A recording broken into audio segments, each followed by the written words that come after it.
Welcome to the Real Estate Marathon Podcast, your guide in the race to financial freedom through real estate investing and sound financial practices. This podcast is for anyone interested in learning more about real estate investing, personal finances, and a new take on traditional retirement. Now, here are your hosts, Larry Fierro and Mike Moe. What's going on, everybody? My name is Mike Moe, one of your hosts of the Real Estate Marathon Podcast, here for your Monday morning motivation edition, where we follow up on the previous episode's call to action. We hit you with a little quick motivation for Monday morning, and then we tee up the coming episode that should be launching in a few days here to kind of get you guys ready and prepared for that. Here to help me with that is my good buddy Larry Fierro. What's up, man? Not much, Mike. How's everything going for you, my friend? Just fantastic, sir. I'm excited to kind of follow up on the last episode. It was a fun one, wasn't it? It was a really good episode. And, I'm excited about Monday morning. This is my week. I own this week. I'm going to take possession of it, and we're going to run with it. Heck yeah. And what better way to start it off with a little Monday morning motivation? Absolutely.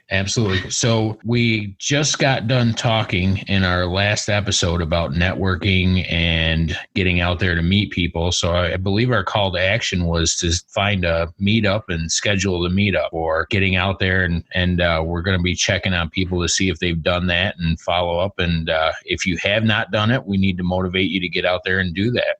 Yeah, specifically, we wanted to go on meetup.com, find a local real estate investor meetup, and register for an event. That doesn't mean within the last 2 days, we'd expect you to go to an event unless you're just ambitious ones just happen to pop up on that Friday or Saturday. But make sure that you register an event. So get on there, put your seat, reserve your seat. Some of them $1 a seat for some of these local events. Most of them are free, but just get on there, reserve your seat, put it in your calendar, and make sure that you got one in the next couple of weeks. If you're in some tiny small town like you, Larry, we said that might be more like 3 or 4 weeks, because maybe there's only 1 or 2 meetups and maybe they're only monthly. The point is to take the action right now, get on the apps, use your resources, stop being lazy. You know that stuff is out there. Just get out there and do it. Reserve your seat and make sure that you time block that and get that on your calendar.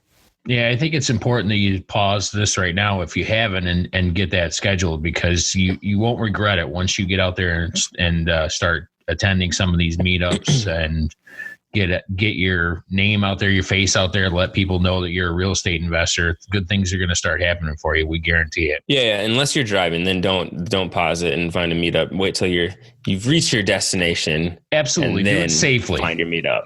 Do it safely. Yeah, I'm definitely not recommending that you do it while you're driving. Yeah. So that's the call to action from our previous episode. If you haven't done that, like we just said, get on it. It's all about just committing and taking that first step and locking that in. Get it on the calendar, and make sure that you're committing to that. So, Larry, it's Monday morning. Hit me with the motivation, man. Well, my motivation is going back to a show that I was actually watched and participated in. It was the 10X Growth Con by Grant Cardone, and there was a speaker there named Andy Frisella. Andy has a podcast called the MFCEO Project, and he's started the Arete Syndicate with Ed Milet. So he told a story that really resonated well with me, and what his story was is basically how you do one thing is how you do everything.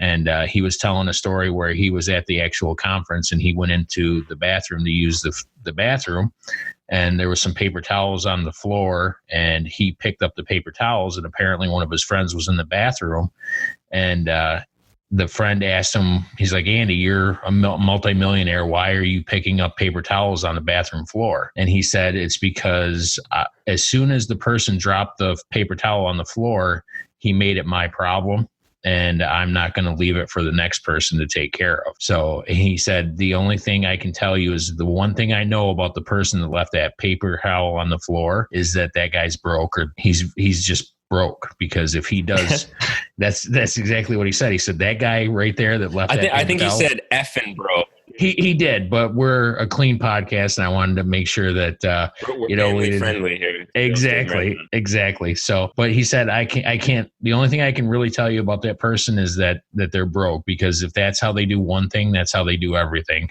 And if you're just gonna leave a paper towel on the floor, leave your situation shoddy at best, that's how you're going to run your life. And that's not a good way to go. Man, I think that's so important too, because we always hear these things. People say like, I'm going to wait until I get to this next level and then I'll start doing this. I'll wait till I get that job and then I'll start really performing. I'll wait till I make that extra 100,000 and then I'll donate to whatever cause. Well, that's usually not the case. And usually you're not going to get there because of that attitude. You can start acting and carrying yourself in a way that you're happy with right now. Like, you don't have to be a millionaire to donate. You can just donate a smaller amount that makes sense for where you're at. You don't have to wait until you get that next job to start being an all-star employee. You should start doing that now. And that is how you are going to get that next job. It's just, I think people just wait for these events and there's just these, I'll wait then and then I'll be happy. Well, be happy now, and do these things now. Like, you shouldn't be waiting for these trigger points to be a good person, right? Like, you should just start doing this now. And honestly, I got to tell you, you told me this story a few weeks ago, and it's kind of stuck with me, man. Like, these random little teeny things that I see that sometimes maybe I would let pass by, or I would kind of go over as a minor detail. I've stuck with me, man. I've thought about that at those I won't call them turning points, but I could go the easy way or I could go the way I know it's right. And it's definitely made a difference. Yeah, being right isn't always, and it's usually not the easiest route. So, just do the right thing and lead your life like that, and good things will start happening for you. You got to make sure that you do it correctly. It's so important. Just so important. You got to run everything the right way. Yeah. So no cutting, no shortcuts. No shortcuts. Nope. No shortcuts. So, all right. And then previewing the next episode, what do we got coming up, Mike? We've got evaluating rental properties. Yeah, we're diving into the analysis of an actual rental property. So we are the Real Estate Marathon Podcast. We talk a lot about financial independence and a lot of sound financial practices. Lately, we've been on the real estate trend, covering the basics on how to do markets, how to network, how to talk to your agents. And now we're going to dive into analyzing a property, the nuts and bolts of real estate investing. And I'm super excited. As you know, we take this a little bit as in a phased approach, and this is going to be the overview. And then the following episodes to get really deep on the different aspects of it. But yeah, we're hitting the analysis hard, and it's going to be great talking about how to analyze a rental property.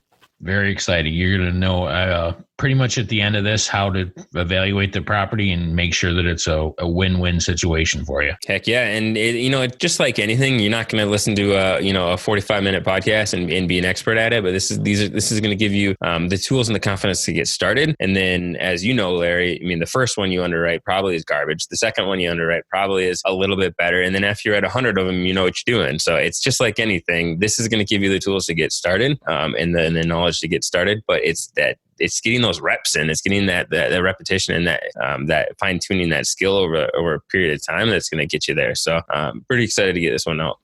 Very nice. Very nice. Yeah, I'm excited too. And one of the things, just going back to that story real quick, the MFCEO project is a podcast that is on the same servers that we are, and I've listened to all of them, and Andy Frisella's got a lot of great advice. I think we should recommend that people go and check that out as well. Yeah, absolutely. Cool. So, all right. Well, that's everything I've got. How about you, Mike? That's it, man. All right. So thank you guys for tuning into another episode of the Real Estate Marathon Podcast. We'll catch you next time. Take care. Thanks for listening to the Real Estate Marathon Podcast. If you found value in any of the content from this show, consider supporting us in the following ways. Subscribe to the Real Estate Marathon Podcast. Leave a rating and review. Continue the conversation with like-minded individuals on social media by heading over to the Real Estate Marathon Podcast Facebook group, or follow us on Instagram and Twitter at Real Estate Marathon Podcast.